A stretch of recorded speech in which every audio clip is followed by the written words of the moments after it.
Good morning. Welcome back. My today's topic is the revolutionaries.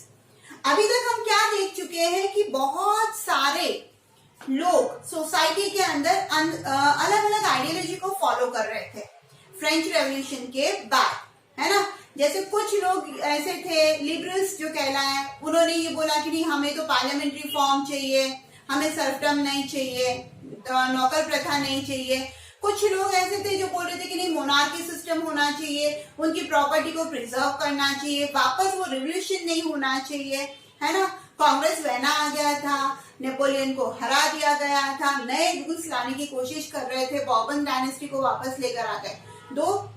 ये जो अलग अलग कैरेक्टर्स है वो तो हमने देख लिए। अब तीसरा एक और है, और वो थे रिवोल्यूशनरीज, मतलब ऐसे लोग जो चाह रहे थे कि एक बार फिर से रिवोल्यूशन हो और पूरी तरीके से पार्लियामेंट्री फॉर्म ऑफ गवर्नमेंट आ जाए, मोनार्की सिस्टम को खत्म कर दिया जाए, सभी को फ्रीडम मिले, है ना, बाय बर्थ प्रिविलेजेस नहीं चाहिए थे। तो ऐसे बहुत सारे रिवोल्यूशनरीज यहाँ पर आए यूरोप के अंदर। बट हुआ ये था कि आइडिया को जो फॉलो करने वाले थे वो इन रिवोल्यूशनरीज के सख्त खिलाफ थे। यानी जो रेवोल्यूशन पहले हो चुका है और बॉर्बन डायनेस्टी के लुइस 16 को हरा दिया गया, पार्लियामेंट्री फॉर्म ऑफ गवर्नमेंट लाने की कोशिश की गई पूरी तरीके से, है ना।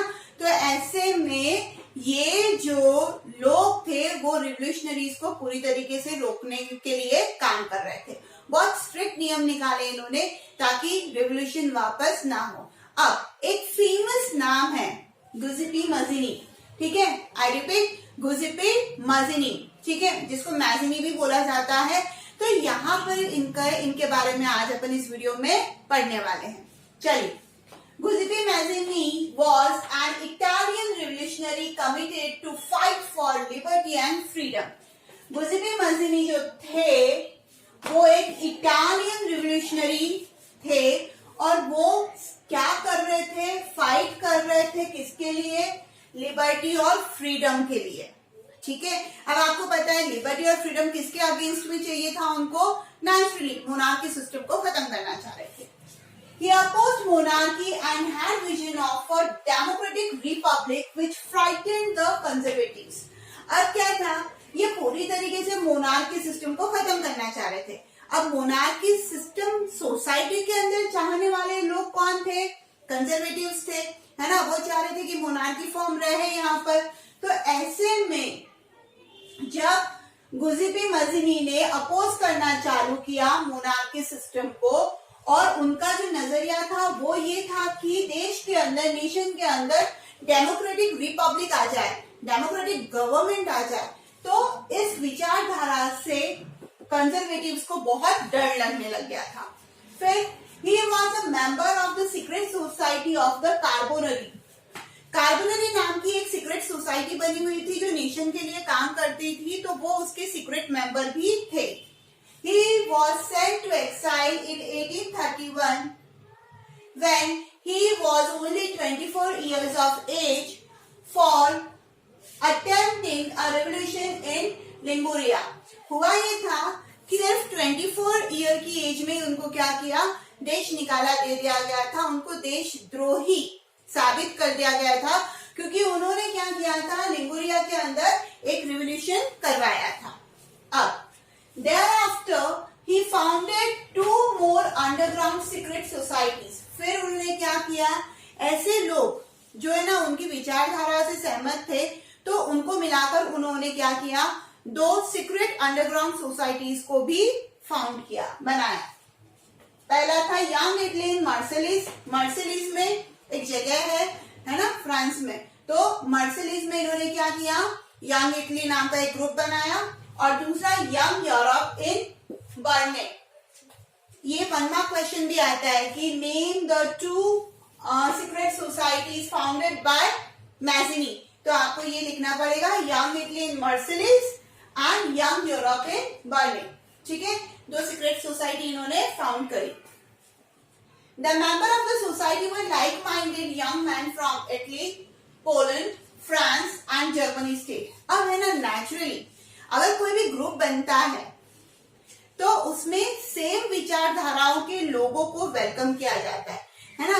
अपन एक किसी भी ऐसे ग्रुप को कभी ज्वाइन नहीं करते जो बिल्कुल अपने अलग हो, अपने विचारों से अलग चलते हो, नहीं, अपन कर ही नहीं सकते। उसी तरीके से यहाँ पर जो नेशन के लिए काम करना चाह रहे थे, जो लिबर्टी और फ्रीडम के लिए काम करना चाह रहे थे, जो बिल्कुल मैजिनी की विचारधारा को फॉलो करना चाह रहे थे, उन्होंने क्या किया, ये ग्रुप ज्वाइन करना चालू किया। और वो कहाँ के लोग थे? Italy, Poland, France and Germany states के। He was convinced that Italy could not continue to exist as a patchwork of small states and kingdom. अब है ना, अगर आप पुराना इटली का मैप देखते हैं तो आपको दिखेगा कि सरदानिया अलग है, फिर 2 स्टेट्स ऑफ सिलिसीज अलग है ना, नॉर्दर्न इटली अलग है, तो अलग अलग पैच में बटा हुआ था। तो इनको ये लगता था मैजिनी को कि नहीं, इटली क्या होना चाहिए, एक नेशन होना चाहिए, अलग अलग टुकड़ों में वो बटा हुआ नहीं होना चाहिए। जैसे कि आज मैं अगर इंडिया की बात करूं तो राजस्थान, गुजरात, महाराष्ट्र है साथ में, फिर मान लीजिए तमिलनाडु, कर्नाटका, केरला, ये अलग है। तो ऐसे थोड़ी ना देश होता है, सब एक बनेंगे तब जाके पूरा देश बनेगा ना, अलग अलग कैसे, नेशन कैसे फिर। तो मैजिनी ये चाह रहे थे कि जो अलग अलग राजा महाराजा इटली के पोर्शन पे राज कर रहे हैं वो नहीं हो और इटली एक यूनाइटेड किंगडम बने।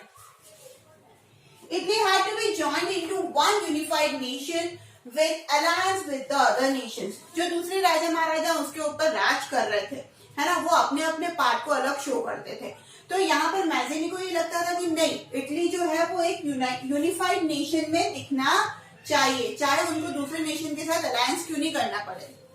He spread revolutionary ideas to fight for liberty and freedom. उन्होंने क्या किया, बहुत सारे ऐसे रिवोल्यूशनरी आइडियाज निकाले जो फाइट करते थे लिबर्टी और फ्रीडम कैसे पाया जाए, वो राह दिखाते थे। आई होप यहाँ तक तो क्लियर है। चलिए बढ़ते आगे। Next, he believed that God had intended all the nations to be the natural unit of mankind and that unification was the only means to obtain liberty for Italy.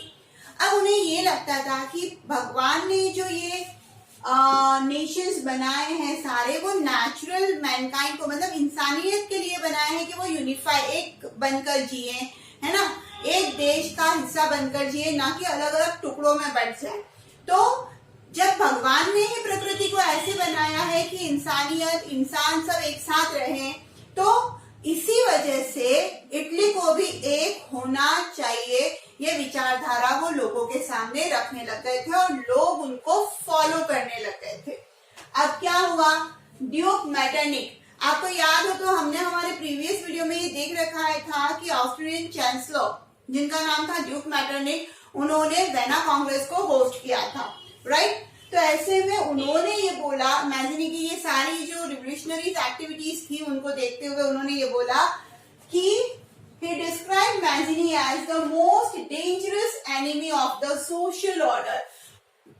इस बात से ये पता चलता है कि ड्यूक मेटरनिक ने Mazzini की रिवोल्यूशनरी एक्टिविटीज को देखते हुए ये सेंटेंस बोला होगा कि क्या, कि जो सोसाइटी हम चाह रहे हैं उस सोसाइटी का सबसे बड़ा दुश्मन जो है वो कौन है, मैजिनी है। ठीक है, तो यहाँ पर गुजिप्पी मैजिनी का पैराग्राफ पूरी तरीके से खत्म होता है और इस पे बनते हैं क्वेश्चन। कौन सा क्वेश्चन बन रहा है, write a short note on Giuseppe Mazzini. आराम से आप लिख सकते हैं, एज इट इज पूरा वही मैटर लिखना है आपको। इसको क्वेश्चन को अगर घुमा के पूछा जाए तो duke Metternich describe Mazzini as the most dangerous enemy of the social order, why, तो भी आपको यही आंसर लिखना है। गुजिप्पी मैजिनी हम आगे अभी और पढ़ेंगे क्योंकि यूनिफिकेशन ऑफ इटली में इनका बहुत बड़ा योगदान है। तो आई होप ये वीडियो तो क्लियर हो ही गया होगा। तो hit the like button and पढ़ते रहिए social studies with Sangeeta. Thank you so much.